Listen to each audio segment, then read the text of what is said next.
როგორ მოქმედებს ბავშვების და ბავშვობის ტრავმა ზრდასრულ ასაკში და როგორ გავთავისუფლდეთ ამ ემოციებისგან. თემაზე სასაუბროთ შემოგვიერთდა ფსიქოლოგი სალომე ფანჯიკიძე. დილომშვიდობის სალომე, მადლობა მოწვევისთვის. ზრდასრულობაში ნამდვილად მოყვება ის ტრავმები, რომელიც ბავშვობაში მოგვადგა, ასე ვთქვათ. დროთა განმავლობაში შეიძლება ძალიან დიდი ძალისხმევა დაგჭირდეს იმისათვის, რომ ამ ტრავმებისგან გამთავისუფლდეთ, თუმცა მაინც გარკვეულწილად იჩენს ხოლმე რაღაც საკითხებში ეს პრობლემები, რომელიც ბავშვობაში ასე გვაწუხებდა, ასე ვთქვათ, ხომ?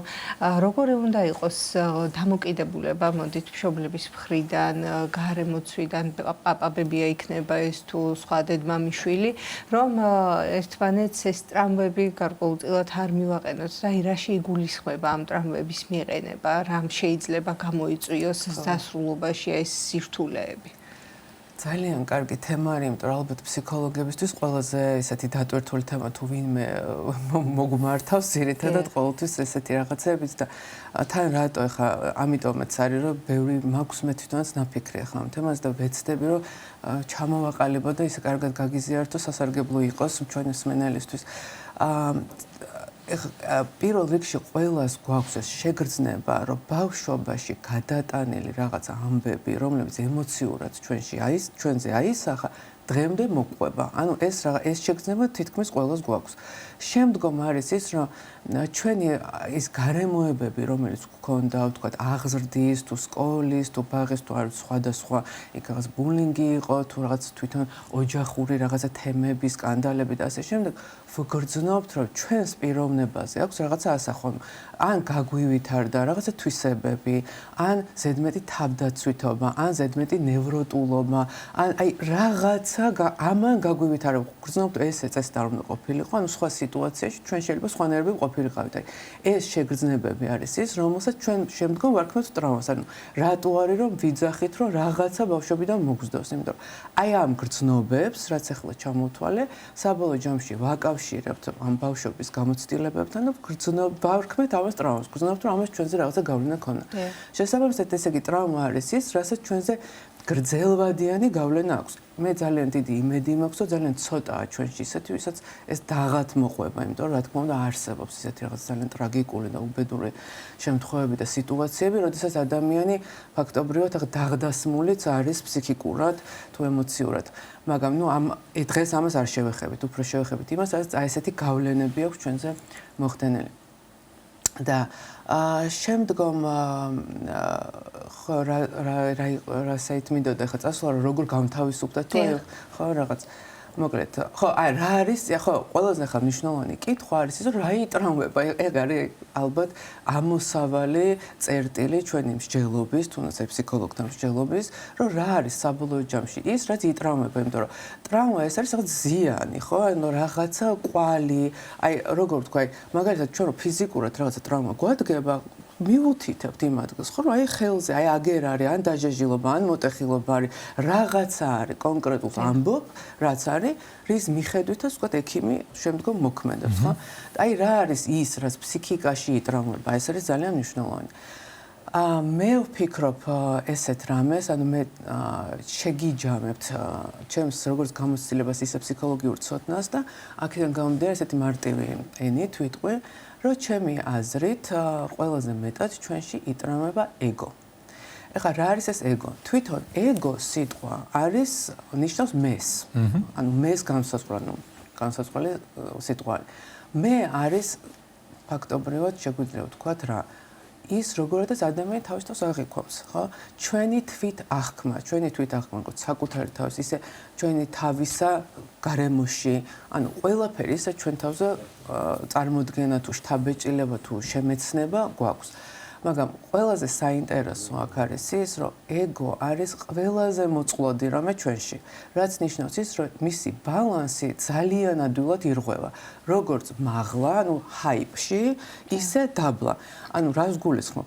რომ მაგალითად შეიძლება რომ ჩვენ ეს მაგალითად მოვყავს ახლა რომ ეგოს სტრუქტურა ახსნა რა არის ძალიან ადვილად შეიძლება ვიღაცა შთააგონო რომ საუკეთესო არის მაგალითად ხო იმიტომ რომ თქვა რაღაცა ნიჭით გამოირჩევა და შეიძლება ისე დააჰაიპონო ისე მაღლა აციო რომ ადამიანი გამოვიდეს წყობიდან აცდეს რეალობას აბსოლუტურად გადავიდეს რაღაცა განდიდების მანიაში ქედმაღლობაში ისე რომ რეალობას მოწყვიტო და საბოლოო ჯამში ამითი თქვა მისი დაირღვევა მისი აღქმა საკუთარი თავის ხო ასევე ჩვენ შეგვიძლია პირიქით გავაკეთოთ, ისე დავთრგუნოთ ადამიანი, ისეთ რაღაცები ვეძახოთ, რომ ადამიანს ეგონოს საკუთარი თავი ყველაზე უარესი ჩვენ შორის და ასე შემდეგ, ხო? ანუ ეგო არის მოწყვლადი რამე, ძალიან ადვილად ზემოქმედებადი და შესაბამისად რეალობასთან დაჭერა, ასე ვთქვათ, ყველაზე მეტად ეგოს უჭერს. რეალობასთან კონტაქტი, ასე ვთქვათ რა. და ეს რეალობა რამდენად საჭიროა და აუცილებელი. რეალობა აუცილებელი არის, იმიტომ რომ სხვა შემთხვევაში ადამიანი იწყებს ტანჯვას, იმიტომ რომ რეალობის მიღება არარეალურ მდგომარეობაში. არარეალურ მდგომარეობაში, დელუზიურ თუ როგორ ილუზიურ მნიშვნელოვანი რაღაც თვითონ წევანი ის რომ თქვათ თუნდაც ჩვენი შვილები რომ ვაქოთ და სადღაც გარკვეულ სიმაღლეზე ავიყვანოთ ისე რომ შეიძლება არ იმსახურებს ამას, მაგრამ მგონია რომ კარგს ვაკეთებთ რომ თვით შეფასებას ვუმაღლებთ, მაგრამ რეალურად შეიძლება მე დაუცილებლად შეხვდება ვიღაცას თავისზე უკეთეს და ამან შეიძლება ტრამვა გამოიწვიოს და დააზიანოს. აი რეალობასთან რამტომ არის მნიშვნელოვანი. და მეორე საკითხი თქვენ რაც თქვით ის რომ ან პირიქით მოხდეს ეს ყველაფერი, ისე დავთრგუნოთ და თვით შეფასება ისე ნოლზე დავიდეს ადამიანის რომ მან უკვე ვეღარ დაიჯეროს ის ნამდვილი რეალური შეფასება მისი ნიჭის, შემდგომ ისე ვინც დააფასებს მის ნიჭს ასე ვთქვათ და შრომას რომ მაინც გაუჭირდეს ამ თვითშეფასების მაღლა აწევა ასე ვთქვათ და დაბალანსება. ზუსტად და თვითშეფასება სინამდვილეში ხო უნდა იყოს რეალობასთან ძალიან ახლოს. ადამიანს უნდა შეეძლოს მიიღოს თავისი ნაკლოვანებები და სისუსტეები, რაც მას არ აქვს და თუნდაც ის რომ ვიღაცა რაღაცა შეიძლება ჯობდეს მაგალითად და ვთქვათ თავის ძლიერი მხარეების განვითარებაზე უნდა იყოს ორიენტირებული და ეს უნდა იყოს გამოყენებადი, ანუ ჩვენ თუ რამე ნიჭი გვაქვს ის უნდა იყოს უნდა გამოიყენებოდეს ხო სხვების მიერადაც ჩვენ უნდა გამოვიყენოთ ეს სხვებისთვისაც ხო ანუ აი ეს ძალიან ეგ უკვე ღირებულებით იმაში გადავდივართ რა თქმა უნდა მსჯელობაში თუმცა ნუ ეს ყველაფერი ამისთვის არის რა და ჰიპერმზრუნველობა რამდენად საზიანო არის აი ამ ბავშვების ტრამვასთან შეიძლება იყოს კავშირში ხო ჰიპერმზრუნველობაზე საერთოდ ახლა მინდა რომ ძალიან ფრთხილად თქვა იმიტომ რომ რა თქმა უნდა ახლა გარედან ესე ჩანს რომ ეს არის ძალიან ესეთი მზრუნვე როგორ თქვა ბავშვზე ორიენტირებული და ასე შემდეგ მაგრამ აი სამწუხაროდ ესეთი მშობლები თუ არ გაჯიუტდებიან და სხვებს მოусმენენ და მოკლედ ასე ვთქვათ რაღაც რჩევებს მიიღებენ მიხვდებიან რომ მათი ჰიპერმზრუნველობა მათშივე ატარებს კიდე სხვა კონტექსტს ეს არ არის მხოლოდ მზრუნველობა ან ბავშვზე ორიენტირებულობა შეიძლება მათში იყოს ბევრი ეგოიზმი მშობელში ან ბევრი არაადეკვატური შიში ან ბევრი რამე შეიძლება იყოს რომელიც განაპირობებდეს ვთქვათ ჰიპერმზრუნველობას და შესაბამისად ზიანდებოდეს ბავშვი იმიტომ რომ ეს არაჯანსაღი დამოკიდებულება ბავშვის მიმართ, რა თქმა უნდა, ყველაზე მეტად ბავშვს აზიანებს, მაგრამ ჩვენც გვაზიანებს, ანუ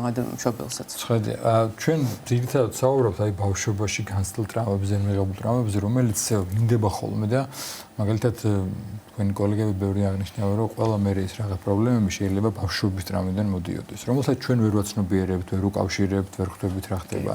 აი როგორ მინდება კიდევ ერთხელ ერთგვარად რომ თითქოს შევაჯამოთ ჩვენი საუბარი და სასრულისკენ მივდივართ ჩვენი დრო იწურება და რა დაგვეხმარება იმაში რომ გავარკვიოთ მიზეზი რა იყო ან შეიძლება თუ არა კონკრეტული რაღაც ბავშვობაში რაღაცა ჩვენ გახსოვს სწორედ ახლა აქანტო მწვანე აი ერთი რაც მანდ არის საშიში არის ის რომ ადამიანმა ვერ აიღოს პასუხისგებლობა თავის თავზე და დაიწყოს გადაბრალება სხვაზე. ჩვენ თუ ძალიან ჩავეძიებით მიზეზებს წარსულში რა კონკრეტულმა მშობლის რა მოქმედებამ რა გამოიწვია ან ვისი ხო მაშინ ძალიან ბევრი ადამიანი მიდის გადაბრალებაზე და შესაბამისად ვეღარ შველეს საკუთარ თავს, მაგრამ ჩვენ თუ ვიქნებით ორიენტირებული იმაზე რომ მე რაც დამიზიანდა ეს ეგო მე ვარ პასუხი მე უნდა მივხედო ხა ამას და აი ამაზე იქნება ორიენტირებული, რა თქმა უნდა, გამოსავალს იპოვის აუცილებლად.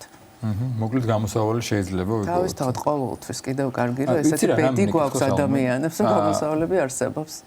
იგივე როცა ჩვენ ბავშვობას ვბრუნდებით, ხო არის ხანდახან რაღაცებს ბავშვობაშიც გავურბოდით, გაქცილა გვინდოდა. ეხლა გადამიბოდა ესე კითხვა, ხო არ ხდება ხანდახან ეს ქვეცნობიერი ხო არ გვეუბნება, რომ დაუშვათ აი ადამიანი უყურებს სხვას, ან ბავშვი რაღაც უად მოიქცნენ, რაღაც უდი მოხდა, რომელიც შეიძლება ჩვეულებრივ რომ ჩვენ ეს გვეტკინა, ჩვენ შეგვიხო. ხო არ შეიძლება რომ ჩვენი გავხსენდა რაღაც ჩვენი ტკივილი ბავშვობაში მე ცუდად ჩამჩა. კი, აი ეს მინდოდა მეთქვა და მადლობა რომ ეს კითხვა და იმიტომ რომ ეგოს ძალიან მნიშვნელოვანი თვისება, ანუ როცა ეგო ზიანდება, ასე ვთქვათ, ზევით, მაღლა თუქვებით არ აქვს მნიშვნელობა. ყველაზე მნიშვნელოვანი მისი თანმდევი არის მძაფრი ემოციები. ანუ იმიტომაც ნარჩუნდება ეს ტრამვები, ასე ვთქვათ, იმიტომ რომ ვერ გამოვდივართ, რომ მძაფრი ემოციები არის თანხლები. როგორიც არის ყველაზე მძაფრი რა არის ემოციებში? ბრაზები, შიშები,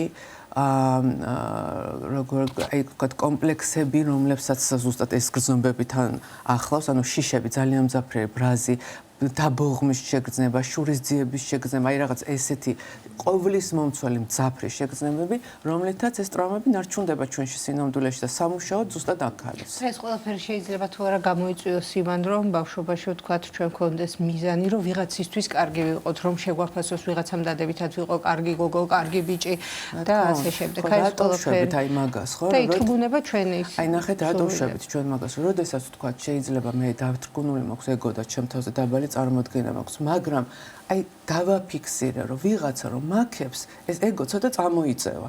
ამიტომ მე ვხდები ამაზე დამოკიდებული და შესაბამისად ჩემ ქცევას ვიცვლი, ვხდები არაბუნებრივი, ვიქცევი ისე რომ ყოველთვის დავიმსახურო შექება და შესაბამისად მე ვხდები არაბუნებრივი, ჩემი პიროვნული განვითარება იქ არ ხდება, ფერ ხდება, ხო? და ამიტომ აი ეს ძალიან მნიშვნელოვანი მომენტია რომ ოღონდ სადღაც ყოველთვის ადამიანი თუ დაუკვირდებით და ვისაც ეს გამოცდილება ქონია, ხა ჩვენ მსმენელებშიც ეცოდინებათ, რომ სადღაც ეს ყოველთვის ძალიან დიდ ტანჯვას იწვევს და კიდევ კარგი, რომ ჩვენ ეს გვაწუხებს. იმიტომ ჩვენს რო არ გვაწუხებდეს, ისე განვითარდებოდა ჩვენი პიროვნება, რომ ვერც მივხვდებოდით, რომ არასწორ განვითარებაში და კალაპოტში ვართ. ამიტომ აი ეს არის ჩემი აზრით წყალობები, რომელიც გვაქვს, თუმცა მტკივნეულია, მაგრამ აუცილებელია. მადლობა. საუბრისთვის, ფსიქოლოგის საუბარი, პანჯიკიძე გვისაუბრებოდა.